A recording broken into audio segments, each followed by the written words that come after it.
Hey guys, welcome to a brand new episode of WWE Reborn. I'm HeelTayler, and today we're at the Go Home show for Monday Night Raw, and in a couple of minutes we will have the Go Home for Payback at Smackdown. So yeah,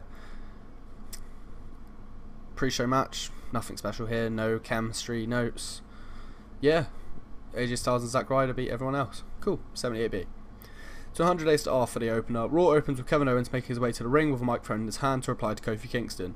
I told you, Kofi, I'm doing this to provide for my family, so I accept your challenge. But I will fight harder than I ever have before because I can't risk going on the shelf again.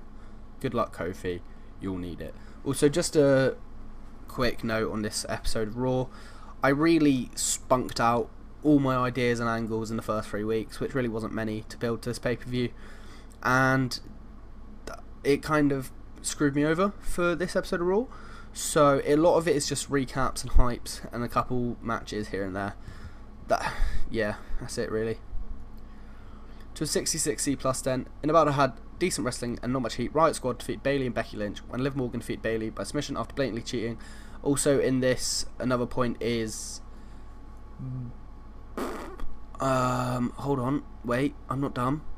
Yeah, basically it was Bayley and Becky's miscommunication which allowed Liv the chance to cheat and then win, even though Liv keeps winning by submission. I don't even put that note, it's kind of awkward.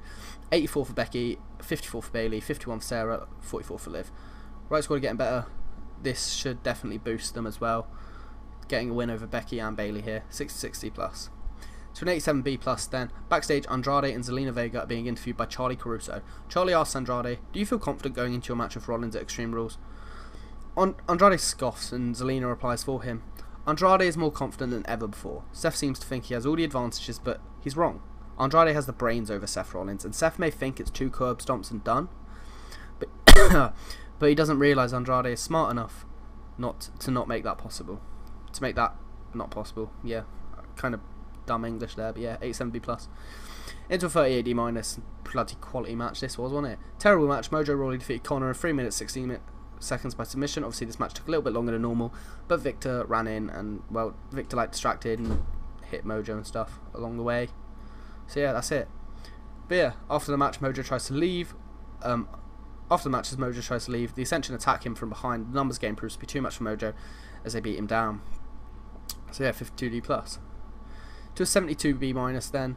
In about had good wrestling and a decent reaction from the crowd. Dean Ambrose defeated Goldust with a dirty deed. 72B minus, not great, but the 86 from Dean Ambrose is really nice to see. 58 from Goldust. Which then takes us into an 100-day star. This is meant to say after. I misplaced it afterwards. But yeah, after Dean's match, AJ Styles is being interviewed by Charlie Caruso. She asks AJ, "Will we see this new no nonsense attitude have an effect in the ring come Sunday night?" AJ looks Charlie up and down before laughing and says, "No matter what attitude I bring on Sunday, the result is the same. Dean Ambrose loses to AJ Styles, just like when he lost his WWE Championship to me, and at SummerSlam, he loses his dignity when I humble him in the middle of the ring." 100-day star there, great promo from AJ. Into a 76B minus then. Good wrestling, a decent reaction from crowd. Samoa Joe defeated Chad Gable in 16 minutes 7 seconds with a muscle buster. 85 for Joe, and Gable with a 59. 76B minus, another great showing for Chad Gable. 96A star after that. After Joe's hard-fought win over Chad Gable, a match graphic displays hyping the Intercontinental Championship triple threat match between Samoa Joe, Drew McIntyre and Finn Balor, and after that a match graphic hypes tonight's main event of Drew McIntyre versus Finn Balor. 96A star. Which then takes us into an 80B tag team match. And we had good wrestling, decent reaction from the crowd. Kofi Kingston, Dolph Ziggler defeat Johnny Gargano and Kevin Owens in 16 minutes 25 seconds when Kofi defeated Johnny with a Trouble in Paradise. 75 for Dolph, 67 for Kofi, 92 for Kevin, 59 for Gargano. Dolph improving technical apparently. 80B. Takes it to an 86B plus afterwards. After the tag match, a hype video plays confirming Johnny Gargano versus Dolph Ziggler for Extreme Rules. Then takes us into an 86B plus main event. Wow, this might actually be up there with one of our best matches. I know we got an 89A out of Becky and Ronda. I'm not sure of any other A-star matches, so this may be in our top 10. And we had superb wrestling and great heat. Drew McIntyre defeated Finn Balor in 19 minutes 46 seconds with a Scott drop when Joe distracted Balor during the match. 84 for both men respectively, and 86B plus, really good match. And then an 100-day star to end the show. Yeah, After the main event, a large hype video plays running down the Extreme Rules card. So, Seth Rollins versus Andrade with Zelina Vega, 2 out of 3 Falls match for the Universal Championship. Dean Ambrose versus AJ Styles in the Universal Championship #1 Contenders match. Samoa Joe versus Finn Balor versus Drew McIntyre for the Intercontinental Championship. Dolph Ziggler versus Johnny Gargano with Candice LeRae. Kofi Kingston versus Kevin Owens in a Falls Count Anywhere match. Mojo Rawley versus the Ascension, just confirmed, in a handicap match. The Revival versus Breezango in a no DQ Tornado Tag Team match. And Becky Lynch versus Bayley for the Raw Women's Championship. So that's it for Raws before Extreme Rules. Looks like we've actually got a pretty good card here. I'm actually pretty excited to book this and run it, as I am with most pay-per-views. But this one, it's probably my best built to pay-per-view, I'll be honest, purely because a lot of, like, I say a lot, some of the matches actually have a reason, and it's like, I don't know. Mojo Rawley vs the Ascension is just something that I felt like WWE would do, and I wanted to get Mojo on a pay-per-view, and the Ascension haven't done anything, so I thought I'd put that on there. And yeah, Revival vs Breezango is probably the match that makes the most sense with the stipulation, and yeah, I'm excited for it. So, see you guys. Wait. And 98, really, really good show. And then yeah, I'll see you guys on Smackdown. Okay, we're back with Smackdown, and just a preemptive thing. This show basically goes along the same lines as the Raw, just a bit worse at this point.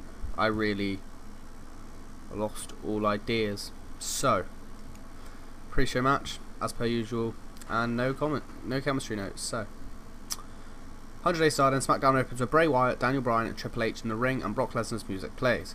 Paul Heyman and Brock Lesnar come down to the ring, and Paul does his normal shtick about Brock. They sign the contract that is in front of them about the match between Daniel and Brock, and Daniel begins to tease Brock, and like Brock's a bit like, you got some big balls suddenly. And then Triple H is like, in the contract, Daniel maybe put it in, where if you touch him before the bell rings for your match Payback, then you lose your title match. So basically, Daniel can poke as much fun as he wants. Yeah, 100-day star. To a 67C plus then, decent wrestling, not much heat, just wanted to give Nakamura a win. He beats Ty Dillinger in 9 minutes. 75, still a really good rating. And 44 for Ty Dillinger. Which goes to a 74B minus, didn't expect this to be great, because AOP are in it, but I'll take it. Decent match, Ricochet, Mustafa Ali and Braun Strowman defeat the top percent, when Braun beats EC3 with a standing triangle choke. 43 and 44 for the Authors of Pain. EC3 with a nice 76, 85 from Braun, 67 from Mustafa and 68 for Ricochet. Yeah, Braun improves in performance. And takes us into an 100-day star. Jeff Hardy comes to the ring after the match and asks Triple H to come out onto the stage, and that's meant to say Triple H, and Triple H complies. He comes out. Jeff tells Triple H that after Buddy took him out at Money in the Bank, Jeff Hardy is more motivated than ever, and he doesn't really want to fight Murphy. He wants what is rightfully his, and he wants the Money in the Bank briefcase on the line, and Triple H agrees. Takes into a 72B minus, and it's actually a better match than I was expecting. Decent match. Apollo Crews defeat Big E with a standing moonsault. So yeah, Apollo and Jordan have the advantage going in. And Asuka and Kairi Sane backstage. An argument breaks out and they start brawling with each other, and a host of road agents and staff have to pull them apart. 73B minus, another better rating than I was expecting. Just 79B then, not as good as I was expecting, to be honest, but it'll do. Superb wrestling, great heat. Daniel Bryan and Bray Wyatt defeat John Cena and Bobby Roode when Daniel Bryan defeated... Well, that's just not meant to be right, is it? When Daniel Bryan defeated John Cena by submission. During the match, we also had Bobby Roode turn on Cena. So 70 for Roode, 90 for Cena. Bray with an 87 and 92 for Daniel Bryan. Good little match there. And then we get what we got on the last Raw. Full video package running down the full card for Payback. So, Daniel Bryan vs Brock Lesnar for the WWE Championship, Ricochet vs EC3 vs Mustafa Ali vs Braun Strowman for the United States Championship, John Cena vs Bobby Roode for the WWE Championship Contender Tournament Finals, Buddy Murphy vs Jeff Hardy in the Money in the Bank briefcase for the Money in the Bank briefcase, Kairi Sane vs Asuka for the SmackDown Women's Championship, New Day vs Apollo and Jordan for the SmackDown Tag Team Championship, and The Miz vs Triple H with The Miz's career on the line.